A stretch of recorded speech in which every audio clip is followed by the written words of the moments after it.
Hi hello welcome to our channel. నేను astro numerologist మీ నివాస్ వాల్మీకి. ఎంతోమంది మన ప్రీవియస్ ఛానల్స్ చూస్తూ అసలు న్యూమరాలజీ అంటే ఏమిటి అనే అంశం దగ్గర నుంచి చాలా క్లియర్ కట్టుగా కూలంకషంగా న్యూమరాలజీ గురించిన కంప్లీట్ వివరణని మేము తెలుసుకోవాలనుకుంటున్నాము అని కొన్ని వందల మంది కొన్ని నెలల నుంచి అడిగిన పిమ్మట ఒక ఆలోచన వచ్చి మనం కొత్తగా ఒక ఛానల్ని పెట్టి న్యూమరాలజీ పట్ల అవగాహన కంప్లీట్గా ప్రతి వ్యక్తికి కలిగేలాగా కంప్లీట్ వీడియోస్ని మీకు అందించాలనే సదుద్దేశంతో ఈ ఛానల్ని ప్రారంభించడం జరిగింది. కావున అందరూ కూడా ఈ ఛానల్కి సపోర్ట్ చేసి ఈ యొక్క విషయాన్ని అంటే న్యూమరాలజీ పట్ల విలువైనటువంటి సమాచారం ఉన్న ఈ విషయాన్ని చాలా ఎక్కువ మందికి స్ప్రెడ్ అయ్యేలాగా, ఎక్కువ మంది దీని ద్వారా చాలా ప్రయోజనాలు పొందేలాగా మీరు కూడా సహకరిస్తారని ఆశిస్తూ స్టార్ట్ చేస్తున్నాం. మన ఛానల్ 14 డైమెన్షన్స్ న్యూమరాలజీ. నేను astro numerologist Nivas Valmiki. So ఈ యొక్క 14 డైమెన్షన్స్ న్యూమరాలజీ ఛానల్లో న్యూమరాలజీ గురించిన ఫ్యాక్ట్స్, పూర్తి విలువైన సమాచారాన్ని మీరు కంటిన్యూస్గా వీడియోస్ రూపంలో చూడబోతున్నారు. అలాగే మీ యొక్క ప్రతి సందేహాన్ని కామెంట్ రూపంలో గనక మీరు అందించినట్లయితే ఆ సందేహానికి సరైనటువంటి సమాధానం, సొల్యూషన్ని నేను మరలా వీడియోలుగా చేస్తూ ఉంటాను. ఒకవేళ మీరు న్యూమరాలజీ నేర్చుకోవాలనుకున్నా, ఈ యొక్క న్యూమరాలజీ గురించిన ఇంకా వివరాలు తెలుసుకోవాలనుకున్నా, నన్ను సంప్రదించాలనుకుంటే స్క్రీన్ పైన స్క్రోల్ అవుతున్నటువంటి నంబర్కి వాట్సాప్లో మెసేజ్ చేయండి లేదా డైరెక్ట్గా కాల్ చేయండి. మీకు సర్వీసెస్ ఏమిటి, ఏ సర్వీస్ కావాలి, అలాగే కోర్సెస్ ఎలా కండక్ట్ చేస్తున్నాము, మీకు కోర్సెస్ ఏ నేపథ్యంలో కావాలి, ప్రొఫెషనల్గా కావాలా, మీకు పర్సనల్గా కావాలా అనే విషయాలను కూడా మీరు కూలంకషంగా తెలుసుకోవటమే కాకుండా రకరకాల ఛానల్లో రకరకాల భయభ్రాంతులకు గురి చేస్తూ మిమ్మల్ని ఆలోచించనీయకుండా కన్ఫ్యూజన్లో పెడుతున్న అనేక విషయాలని మీరు ఈ ఛానల్ ద్వారా తెలుసుకోవచ్చు. ఓకే, ఇప్పుడు మనం ఇక ఈ ఛానల్ యొక్క స్టార్టింగ్ వీడియో కంటెంట్లోకి వెళ్దామండి. అసలు న్యూమరాలజీ అంటే ఏమిటి అనే విషయం మనకు తెలియాలి. ఎందుకంటే ఏదైనా మనం ఒక సబ్జెక్ట్ని ఫాలో అవ్వాలన్నా, ఆ సబ్జెక్ట్ని మనకి అన్వయించుకోవాలన్నా అసలు దాని యొక్క మీనింగ్ ఏంటి, అసలు అది ఎక్కడి నుంచి వచ్చింది, అది ఎలా పనిచేస్తుంది అనే బేసిక్ అనేది మనం తెలుసుకోవాలి. ఈ బేసిక్ తెలియకపోవడం వలనే మీరు ఎవరేం చెప్పినా కూడా ఒక భయభ్రాంతులకు గురి అవుతుంది అక్కడే. సో మనం అసలు న్యూమరాలజీ అంటే ఏంటో చూద్దామండి.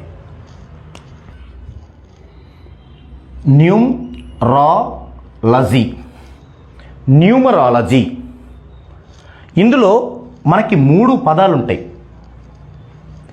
ఈ 2 పదాలని కలుపుతూ RO ఉంటుంది. అసలు ఈ 2 పదాల యొక్క మీనింగే న్యూమరాలజీ యొక్క కంప్లీట్ మీనింగ్. న్యూమ్ అంటే ఎనర్జీ, న్యూమ్ అంటే ఎనర్జీ, శక్తి. లాజీ అంటే స్టడీ వర్డ్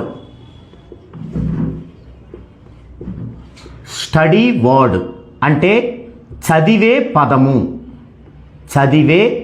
పదము. న్యూమరాలజీ అంటే శక్తిని చదివే పదము. శక్తిని చదివే పదము ఏమిటి అంటే మనకి ప్రతి పవర్కి, ప్రతి విషయానికి దాన్ని స్టడీ చేసే ఒక ఎలిమెంట్ అనేది సైంటిఫిక్గా ఉండాలి.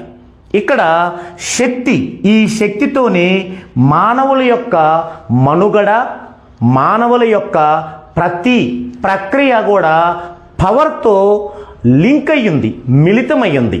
మరి ఆ పవర్ని, ఆ శక్తిని చదివే పదం అంటే దాన్ని డిసైడ్ చేసేది ఇదే న్యూమరాలజీ. ఈ న్యూమరాలజీని ఎవరు కనుగొన్నారు? ఇది నెక్స్ట్ మన ప్రశ్న. న్యూమరాలజీని ఎవరు కనుగొన్నారు? ఇప్పుడు మనం న్యూమరాలజీలో కొన్ని పేర్లు చూస్తున్నాం. చాల్డియన్, పైథాగరస్ అనే పేర్లు చూస్తున్నాం.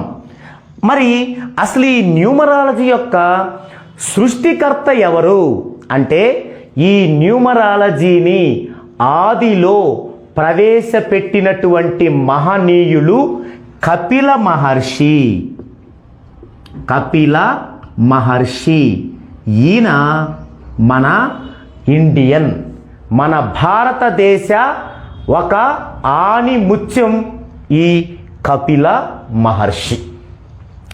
ఈ కపిల మహర్షి న్యూమరాలజీని కనుగొంది ఎప్పుడు అంటే మానవుల యొక్క పరిపక్వత కంప్లీట్గా కాని ఆ రోజులలో, అంటే మనుషులకి ఎవరికి ఏ వృత్తిని కేటాయించాలి, ఎవరు ఏ పని చేయగలుగుతారు, ఎవరి శరీర దారుఢ్యం ఎలా ఉంది అనే విభజన చేసిన అనాది కాలములో ఉన్నటువంటి ఒక్క గొప్ప మహోన్నత వ్యక్తి మన కపిల మహర్షి.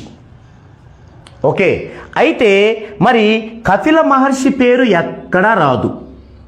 దీనికి పుట్టు పూర్వోత్తరాలు ఏంటి, దాని వెనక ఏ రహస్యం నిగూఢంగా ఉంది అని మనం చర్చించుకోవడానికి ముందు అసలు ఈ యొక్క న్యూమరాలజీలో దీనికి మనకి తెలుగేంటి? సంఖ్యా జ్యోతిష్య శాస్త్రం. న్యూమరాలజీ ఇంకొంచెం షార్ట్ మెథడ్లో సంఖ్యాశాస్త్రం, సంఖ్యా జ్యోతిష్య శాస్త్రం. ఎందుకు ఇది సంఖ్యా జ్యోతిష్య శాస్త్రంగా పిలువబడినది అంటే ఇక్కడ మనకి శాస్త్రాల రూపంలో ఎంతోమంది ఎన్నో శాస్త్రాలని మనకి ప్రస్తావించడం జరిగింది. నిజంగా అవి శాస్త్రాలేనా అనేది ఒక్కసారి మనం మాట్లాడుకొని ఈ టాపిక్లోకి వెళ్దామండి. ఉదాహరణకి జ్యోతిష్యం, ఆస్ట్రాలజీ, కేపీ జ్యోతిష్యం, కేపీ ఆస్ట్రాలజీ, నాడీ జ్యోతిష్యం, సిగ్నేచరాలజీ, ప్రోనాలజీ, పుట్టుమచ్చల శాస్త్రం, హస్త సాముద్రికం, ఇలా మనం ఎన్నో శాస్త్రాలని మీ లైఫ్లో మీరు వినుంటారు, ఇప్పటికీ కొన్ని వింటున్నారు. అయితే ఇక్కడ శాస్త్రం అనేది ఒక్కటే గుర్తుంచుకోండి, అదే ఏంటంటే జ్యోతిష్యం. ఆస్ట్రాలజీ అనేది మాత్రమే శాస్త్రం. ఏం జరిగింది అంటే ఎప్పుడైనా సరే ఒక సైంటిఫిక్ వెర్షన్లోనే ప్రతి పరిశోధన కూడా ఉంటుంది. అయితే అది సైంటిఫిక్గా లేదంటే దైవమా అనేది ఆయా కాలాల్లో ఉండేటువంటి ఆయా మనుషుల యొక్క పరిపక్వతని ఆధారపడి నిర్ణయిస్తూ వచ్చారు మన పూర్వీకులు, మన పెద్దలు, మన మహర్షులు. అంటే ఒకానొక టైంలో సైన్స్ అంటే అయోమయ పరిస్థితుల్లో ఉండే కాలం ఉంది. ఆ కాలంలో దానిని ఎలా చెబితే అర్థమవుతుంది అని ఆలోచించి అప్పుడు దానిని దైవరూపేణా చెప్పటం కూడా జరిగింది. అయితే ఇక్కడ ఆస్ట్రాలజీ అనేది మనం గనక గమనించినట్లయితే అంటే పూర్వపు గ్రంథాలు, ప్రాచీన గ్రంథాలు, లేదా మనం పుట్టినప్పటి నుంచి అంటే కనీసం మనకు తెలిసిన 1940 1930 నుంచి కొన్ని వార్తాపత్రికలు, సినిమాలు ఇవి చూసినా కూడా దాని యొక్క మూలాలు మనం పట్టుకోవచ్చు. ఏంటి, కొన్ని పాత సినిమాలలో అంటే మహారాజులు ఉన్న సినిమాలలో ప్రతి మహారాజు దగ్గర ఒక ఆస్థాన పండితులు ఉండేవారు. ఏం చేసేవాళ్ళు వారు? ఏదైనా ఒక మంచి రోజు చూడమంటే ఒక చిన్న బయోస్కోప్ లాంటి గొట్టంతో, భూతద్దం లాంటి గొట్టంతో మన ఖగోళంలోకి చూసి ఇప్పుడు ఫలాని గ్రహము ఫలాని వైపు ప్రయాణిస్తుంది కాబట్టి ఇది మంచి రోజు, లేదా ఇక్కడ సూర్యగ్రహణం ఉంది, లేదా ఇక్కడ ఉల్కపాతం ఉంది అని చెబుతూ ఉండేవారు. అది నిజమే. అది మనకి ఎన్నో గ్రంథాలు చాలా విపులీకరంగా చెబుతూనే ఉన్నాయి. అయితే అదంతా సైన్సే. కానీ అప్పటి కాలంలో అది సైన్స్ అంటే, అసలు సైన్స్ అంటేనే ఏంటో తెలియని చాలామందికి మనం సైన్స్ అంటే ఏమర్థమవుద్ది? ఆ కాలంలో ఎక్కువగా డివైన్ రూపంలో మనం చెప్పడం జరిగింది.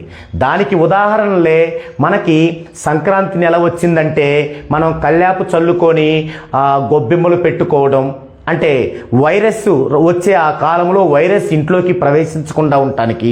అలాగే ప్రతి ఫెస్టివల్కి కూడా ఏదో విధంగా గడపకి పసుపు రాసుకోవటం యాంటీబయాటిక్గా, ఇలాంటివన్నీ చాలా ఉన్నాయి, మనందరికీ అన్నీ విదితమే.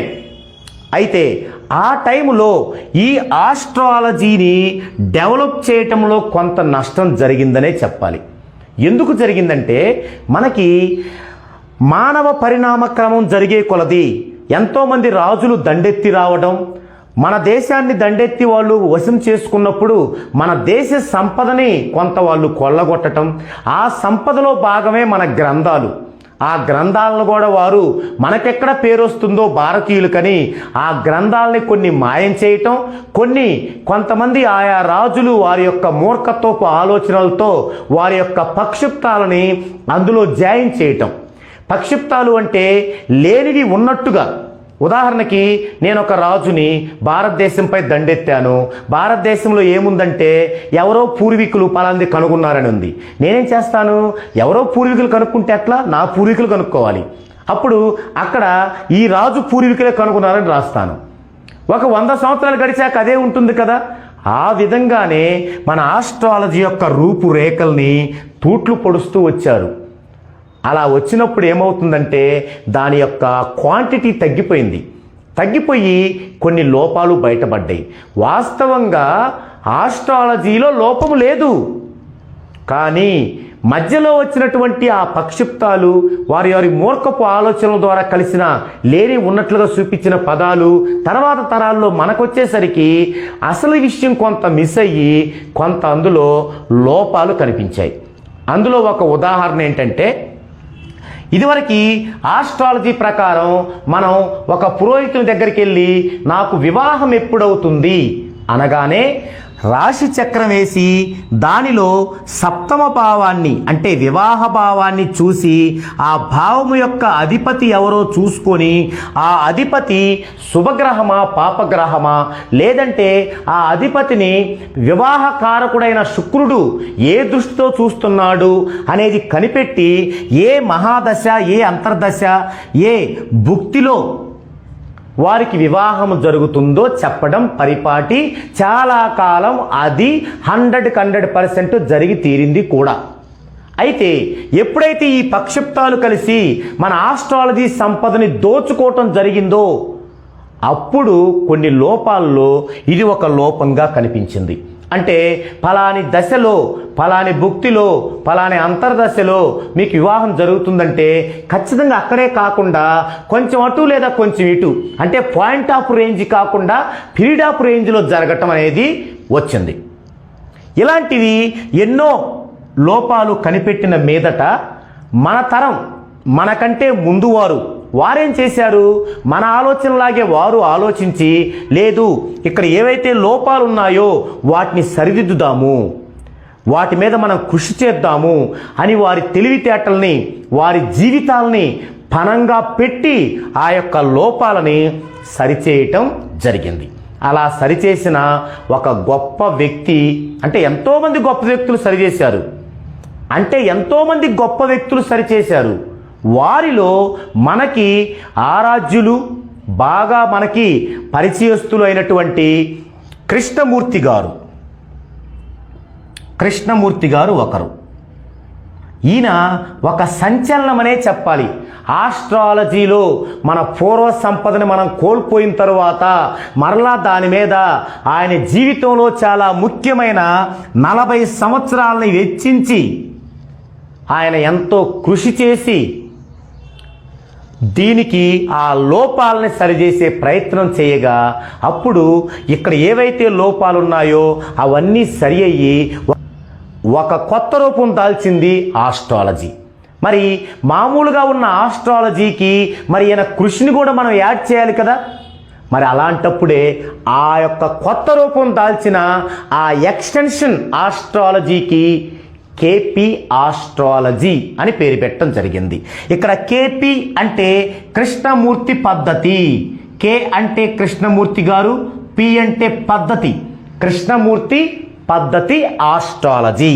అప్పుడు ఈ యొక్క ఆస్ట్రాలజీ కాస్త కేపీ ఆస్ట్రాలజీగా రూపాంతరం చెందింది.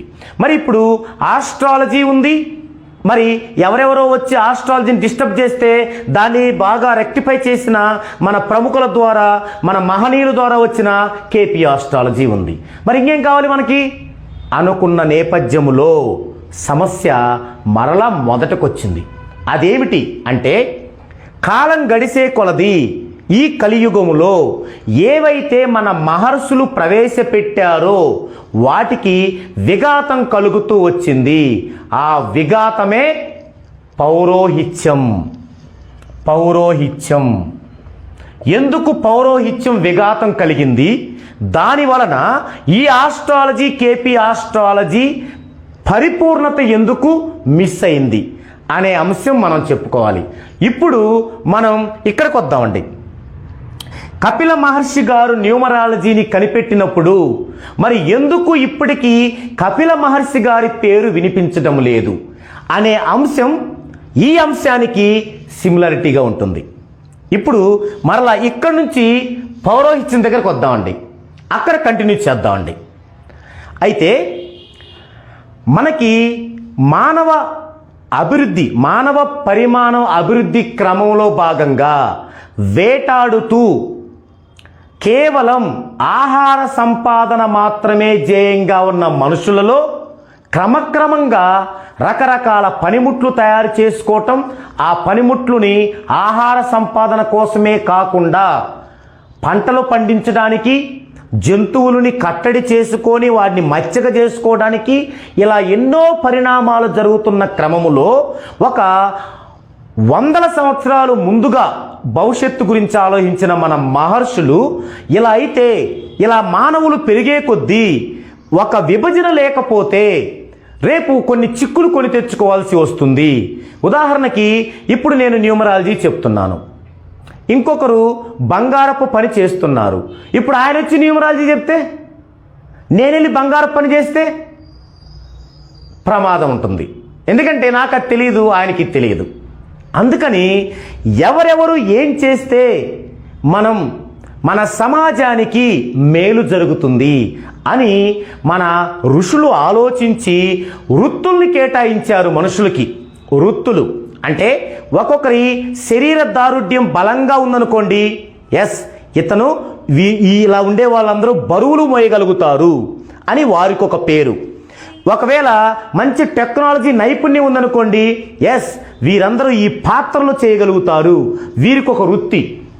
పాత్రలు చేయటం ఒక వృత్తి, బరువులు మోయటం ఒక వృత్తి, పరిపాలన సాగించటం ఒక వృత్తి. ఇలా వృత్తుల్ని కేటాయించారు. అందులో వచ్చినవే ఇప్పుడున్నటువంటి రెడ్డి, చౌదరి లేదా సాకలి, రజక ఇలా ఇవన్నీ కూడా వృత్తులు కేటాయించి ఆ వృత్తుల పేరుతో ఆ కులాలని పిలవడం మొదలుపెట్టారు. ఆ టైములో ఇక ఒక్క పురోహితులు, ఇప్పుడు ఎవరైతే పురోహితులుగా పిలువబడుతున్నారో అంటే బ్రాహ్మణ్స్గా పిలువబడుతున్నారో వారి యొక్క ఈక్వేషన్లో వారికి ఏ వృత్తిని కూడా కేటాయించాలో కొంచెం కన్ఫ్యూజన్లో పడ్డారు. అప్పుడు మరి మానవాళి అంతా బాగుండాలనే కదా మన ఋషులు ఈ విధానం అంతా చేసింది. మరి వారికి ఏ వృత్తినివ్వాలి? వారి యొక్క సౌలభ్యం కానీ మొత్తం గమనించి వీరికి ఏ వృత్తి వీలవుతుందో కన్ఫ్యూజన్ ఉన్న టైంలో అప్పుడు వాళ్ళు ఆలోచించి ఒక పని చేద్దాం, ఇన్ని వృత్తులు కేటాయించినప్పటికీ ఒక దైవం అంటూ లేకపోతే ఒక భయము ఒక భక్తి ఉండదు. అలా లేకపోతే చాలా ఘోరాలు జరిగిపోయే అవకాశం ఉంది. కాబట్టి మనుషులు పెరిగే కొలది వారిలో కుట్ర కుతంత్రాలు కూడా పెరుగుతూ ఉంటాయి. అయితే వారికి కొంచెం పాపభీతి ఉండాలి, వారికి కొంచెం దయాజాలి కలగాలి అంటే ఒక భయం ఉండాలి, ఒక భక్తి ఉండాలి, దానికి ఒక దేవుడు ఉండాలి. మరి దేవుడున్నాడు కదా అని అందరు వెళ్ళి దేవుడా నాకు వచ్చే దేవుడా నాకు ఇచ్చే అంటే అది రైట్ కాదు, అంటే సక్రమంగా ఉండదు. ఎందుకంటే ఆ రోజుల్లో వేటాడటానికి వెళ్ళేవాళ్ళు మైళ్ళు మైళ్ళు నడిచి వేటాడి కాళ్ళకు చెప్పులు లేకుండా ఆ వేటాడిన ఆ మాంసాన్ని అలాగే పట్టుకొని వచ్చేవాళ్ళు. అంటే శుచి శుభ్రత తెలియని ఆ రోజుల్లో మరి ఈ యొక్క దేవుడికి ఈ మిగతా ఉన్న అందరికీ మనుషులకి అంటే మానవాళికి ఒక మధ్యవర్తి ఉంటే బాగుంటుంది కదా. మరి ఆ మధ్యవర్తిగా ఉండే వ్యక్తులు కొంచెం ఎలా ఉండాలో అలా వాళ్ళు అనుకున్న విధంగా ఈ పురోహితులు ఈ బ్రాహ్మణ్స్ ఉండటంతో వారికి బ్రాహ్మణ వృత్తిని కేటాయించారు. బాగుంది, ఇప్పుడు అందరూ హ్యాపీగా సుఖంగా ఉన్నారు. మనుషులందరూ వెళ్ళారు, వాళ్ళు వేటాడుకుంటున్నారు, తెచ్చుకుంటున్నారు. ఆ తెచ్చుకున్న దాంట్లోనే ఈ యొక్క పురోహితునికి ఎంతో కొంత దక్షిణం ఇస్తున్నారు. ఇక్కడ దక్షిణం ఇవ్వటం అంటే బెగ్గింగ్ కాదండి, అది ఆ దక్షిణ ఇచ్చే వాళ్ళ యొక్క మహాభాగ్యం. సో వాళ్ళు ఏం తెచ్చుకుంటే అది వారికి కూడా ఇచ్చేవారు.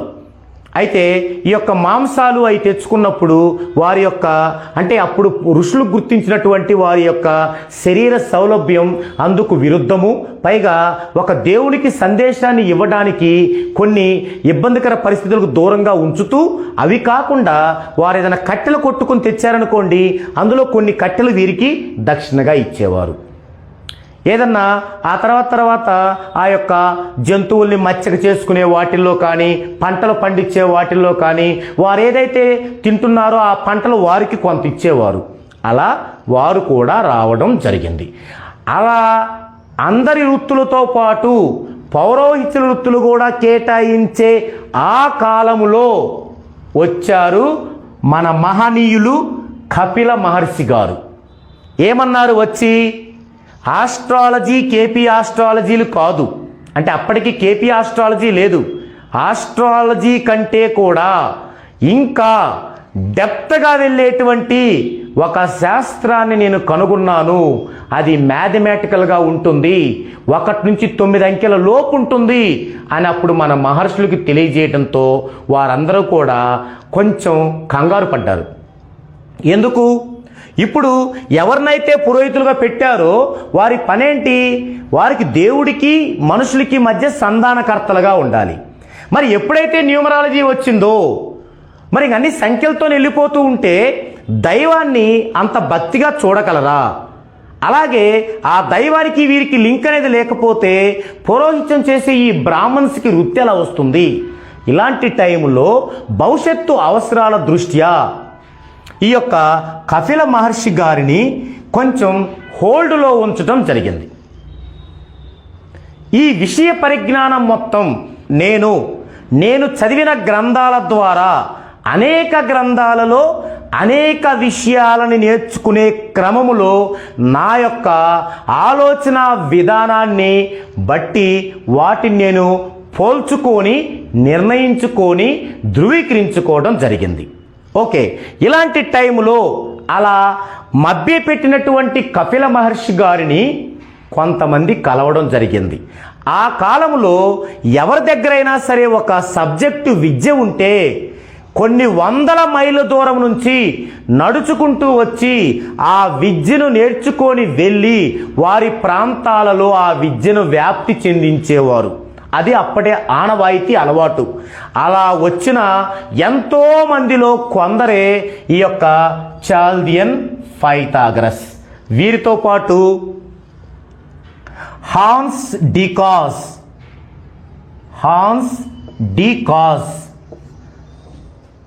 అలాగే Linda Goodman, Linda good men. వాస్తవంగా మెన్ అని ఉంది, కానీ మగవారు కాదు, ఆడవారు. అంటే న్యూమరాలజిస్ట్గా మొట్టమొదటి lady numerologist Linda good men. అలాగే ఎంతోమంది, ఇప్పుడు వీళ్ళే కాకుండా ఎంతోమంది ఈ విధంగా నేర్చుకొని వారి ప్రాంతాలకు వెళ్ళి ఈ యొక్క న్యూమరాలజీని వ్యాప్తి చెందించడం జరిగింది. దానికి నిదర్శనమే మనం గనక హాలీవుడ్ మూవీస్ గనక చూస్తుంటే ఆ మూవీ అయిపోయిన లాస్ట్లో స్క్రోల్ అవుతుంటాయి పేర్లు. మీరు గమనించండి, 1930-40లో వచ్చిన మూవీలో కూడా పేర్లు స్క్రోల్ అవుతుంటే అవసరం ఉన్నా లేకపోయినా 2 Mలు 2 Nలు 2 Tలు అలా కనిపిస్తూ ఉంటాయి. అదే నిదర్శనం. అంటే కనిపెట్టింది న్యూమరాలజీని మన భారతీయ మహనీయులు కపిల మహర్షి అయినప్పటికీ నేర్చుకొని ప్రతిఫలాన్ని పొందింది మాత్రం పాశ్చాత్య దేశాలన్నీ. సో ఇప్పుడు అర్థమైందా, న్యూమరాలజీ మన భారతీయులది. అయితే మరి న్యూమరాలజీలో మనం ఇంగ్లీష్ లెటర్లే వాడతాం, ఇది ఇంగ్లీష్ వారిది కాదా అనే డౌట్ చాలామందిలో ఉంది. నెక్స్ట్ వీడియోలో అసలు న్యూమరాలజీలో మనం ఇంగ్లీష్ లెటర్సే ఎందుకు వాడతాము, ఇది ఇంగ్లీషు వారిదా మన భారతీయులది కాదా అనే అంశాన్ని చర్చిస్తూ న్యూమరాలజీలో ఫర్దర్గా ఉన్నటువంటి సమాచారానికి వెళ్దామండి. ఇది ఈ వీడియోలో కంటెంట్. మరో వీడియోలో మరింత సమాచారంతో మరోసారి కలుద్దామండి.